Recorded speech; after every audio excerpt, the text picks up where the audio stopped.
we would debate that you can actually still come up with great work for clients and come up with, solutions that are going to be as good, if not better, than the ones that we would provide in a more traditional studio. Hi everyone, I'm Ariel, the social media manager here at Hatch Duo. Thank you guys for tuning in. This week we're taking it back to Labor Day weekend and joining Jon and Mike as they have a candid discussion about how Hatch Duo works remotely. Stay tuned because at the end of the video, they're going to be offering you guys half a dozen tools and tips you can use to better collaborate with your team during these times. So check it out and we hope you enjoy. Good morning, Mike. How's it going, man? Hey, good morning, Jon. Happy Labor Day, Jon. Yeah, happy Labor Day. Ironically, we're doing a little bit of work this morning, but we wanted to get this out of the way before we send you off to Chicago, right? That's right. I'm flying out to Chicago tomorrow morning. Yeah, definitely safe travels on that. That's a great topic because we are in the middle of a pandemic right now. Recently, I did a speaking panel with Wonderland Group on just talking about the topics of remote collaboration, remote communication, and remote work, right? And from that, Hatch Duo has since gotten a lot of messages on LinkedIn and some DMs even on, Instagram on, hey, so what is it that you guys do that made it so easy for us to transition from, pre-pandemic to now this shelter-in-place, social distancing work style that, quite frankly, for Mike and myself and for our team, it hasn't changed too much. Jon and you and I both used to work for a CEO who was always working remotely, and I think by working with him, we were able to learn from examples and some of the tools that he used to manage his teams that were in Europe, teams that were in Taiwan, teams that were in US, and also within different time zones. And when we found an aggregate in Hatch Duo, we were then able to apply, using those same tools, we were able to apply those to our business and manage our teams ourselves. And that's not to say that our team isn't, actually within driving distance of each other. It's just that some people have kids, some people don't want to drive through traffic. Designers, may or may not always be able to be the most creative or get creative block during 9 to 5. And so we need ways where we can still collaborate in a very flexible setting so that we can get the most out of everyone in the best way, in a win-win situation. Flexibility is one of the key words that you pointed out, and I'd like to just quickly touch upon that because there's members of our teams who are throughout all over the Bay Area. Commute can be a challenge even pre-COVID. Whether if it's the ID team or the ME team, there would at least be one day a week where we would meet in person and collaborate. It is really difficult to replace an in-person meeting. We acknowledge that there's a lot of trade-offs, obviously, but we're trying to give you guys solutions as to how to be as effective as you can with the situation that we're effectively all in right now.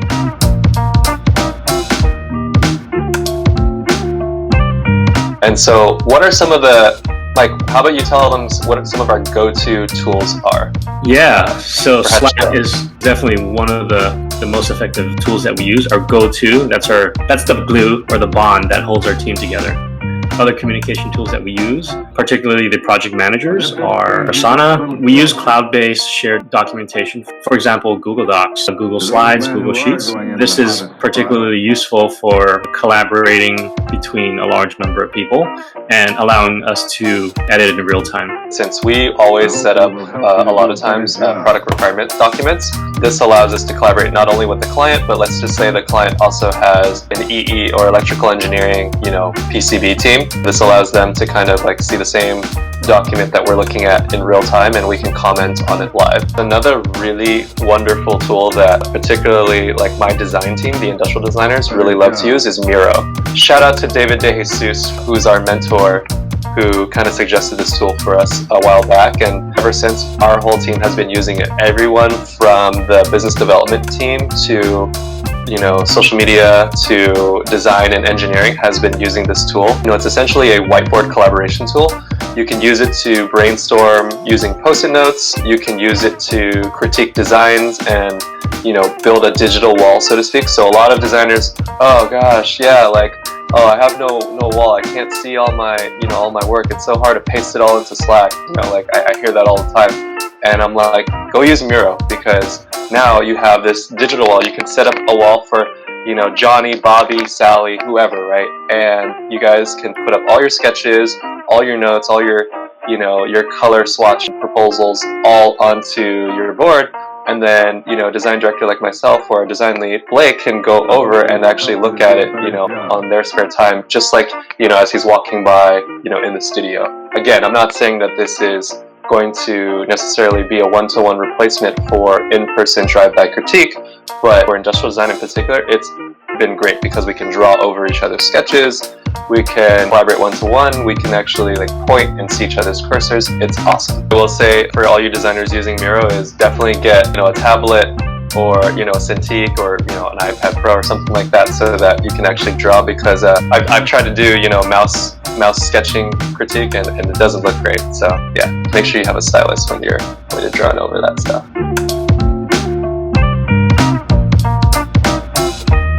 For video conferencing, typically we use Google Hangouts or Zoom, either with our clients or with our internal team. Right. Generally, what we found is that with Google Hangouts, it does tend to have audio issues whenever you have groups of 6 or more, and that's when we resort to a Zoom call. One of the ways that Jon and his team, industrial design team, and sometimes it even involves engineers for auditing, is combination of using Miro and Google Hangouts and or Zoom. Think of Miro like a digital whiteboard. So you can have an infinite number of participants who, Jon and his team likes to hold concept and design reviews. They sketch in real time. So it's a super powerful tool, especially now that we're working remotely. With Google Hangouts, you can actually do this record session and it stores directly to your drive. So we're actually recording this Google Hangouts, not with a screen share program, it's literally native on Google Hangouts. And I do this all the time where, I'm doing a design critique, we're doing a video with the team, and, I just want them to be able to replay back, what I'm saying, or, what our design team lead is saying. And so I think that's a really cool feature that you actually wouldn't have doing in person. Mike, let's get into a half dozen tips on, how we work remotely. How does Hatch2O work remotely? So you guys have these tools now. We're going to have links on the bottom of all these different tools so that you guys can build this into your workflow. Whether you're a design studio, maybe you're a freelancer who needs to collaborate with clients, or maybe you're an educator, a design educator who is kind of struggling to figure out, in this new pandemic, how am I supposed to teach, something that I'm so traditionally used to physically being in the studio with my students, right? So I feel like there's a lot of utility for what we're kind of showing you guys here. And again, we're not experts at this. This is just how we use it. Yeah, let's start with the first one. I think one of the more important ones is utilize shared messaging or some kind of communication tool. And generally for that, we use Slack. And it's also important to have, structured touch points and meetings for communication, whether if it's, an all hands meeting, which we, typically we have one every month, or, project meetings, which we do quite frequently, at least once a week. And number 2 would be, again, like we just talked about, Miro. Miro is key, right? Not only for design reviews, but Mike and I as founders, we use it all the time to do our strategy brainstorm sessions. So when we're whiteboarding out, mapping out ideas for road mapping, for the quarters of the future, it's a great tool. So we definitely suggest using Miro. Yeah. The third tool that we use is called Asana, and what's nice about it is that it integrates with Slack. Other people use project management tools like Monday, Microsoft Projects, or something equivalent. And what it's really useful for is the directors to be able to oversee multiple projects all at once in a screenshot. And everyone from top level to individual contributors can all have access to Asana. Yeah, and it's great because you can see tasks, you can see scheduling, and you can see deadlines. Deadlines. Is everyone being fully utilized? Things of that nature. So a lot of productivity advantages there. Number 4, using cloud-based shared documentation. Okay, so if you guys are used to using Google Sheets, Google Docs, Google slides. We particularly like that because if we're typing things or editing things, it's like you get real-time commenting and you're just able to collaborate no matter where you are. Fifth is courier service. Generally speaking, we've used courier service a handful of times during the pandemic, and it's mainly to get physical assets like Pantone books, our texture library back and forth to one another. Some of you may be thinking, well, wow, like courier service, that's really expensive. Again, this kind of applies more locally to us. We're in the Bay Area. All our designers are here in the Bay Area, designers and engineers, and so when we're doing ergonomic models or things of that nature, yeah, we spend the money on that. But again, like if you look at our business model, we don't spend enormous amounts on excessive offices, so a lot of that budget that would have been used probably for physical office space, we were already, even pre-pandemic, we were operating under the assumption that not everyone's always going to be in the office at the same time.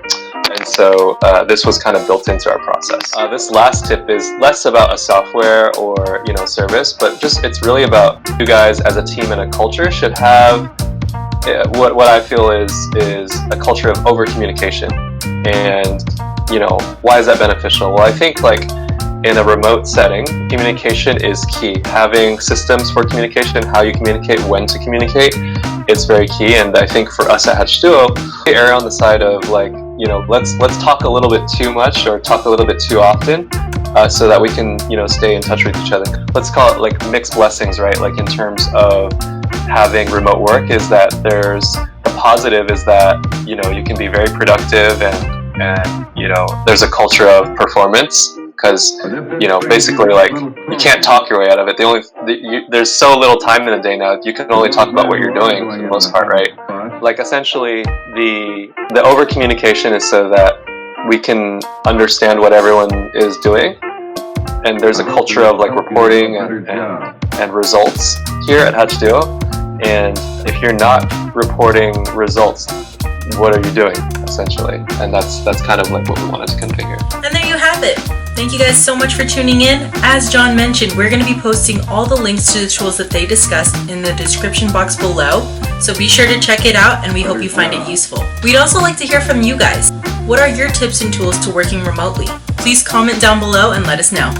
If you like what you heard here, please like, comment, and subscribe below, and we hope to see you guys next time.